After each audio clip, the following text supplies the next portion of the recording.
Last week, you called on Nigerians to ask Tinubu and Osibanjo to tell us how Alpha Beta was founded. Yeah. In response to your query, Absolutely. Tinubu's campaign spokesman, Bayo Onanuga, described you as a perpetual political failure who is diminished by Tinubu and who has been rejected by Lagosians. Would like your reaction to his statement and why you are calling on Nigeria's vice president to be queried. You know, it is fascinating. Unfortunately, Bayo Onanuga went to my school. He didn't even see my tail lights. I had left secondary school long before he got there. These are the lackeys of Bola Tinubu. I asked a simple question.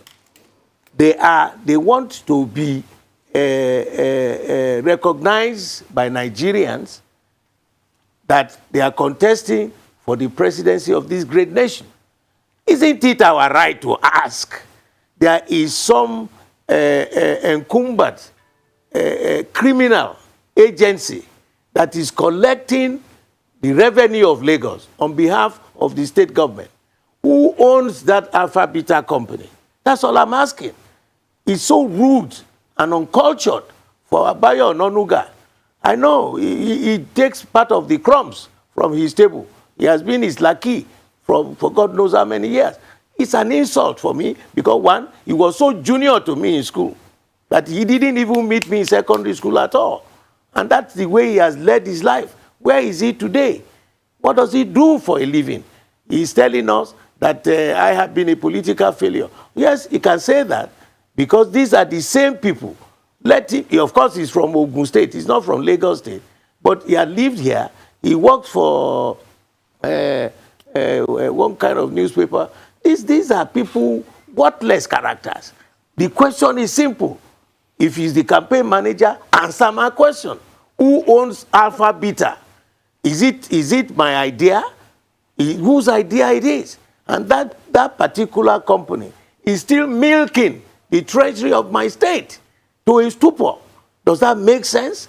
This is not what he was taught in the grammar school that I attended. It is shambolic. It is mindless because of the crumbs he will eat from him. Answer the question. There was one Apapa who was the managing director of the Alpha Beta. Who owns Alpha Beta? I'm saying it publicly now. And if you want, I'm asking Nigerians to trust you. We want to know who you have been, what you've been doing. How can you convince us? He has a humongous amount of money, bullion vans, driving into his house on an election day. What were the bullion vans doing? Were they carrying Gari or Elubo to his house? Answer the question so that we can be convinced that he will be there purposely to serve the interests of Nigeria and not himself and his cronies. That's all. It's so insulting. You know, I don't know what year he was in the grammar school that I went in Bode Grammar School, but it's a complete nuisance.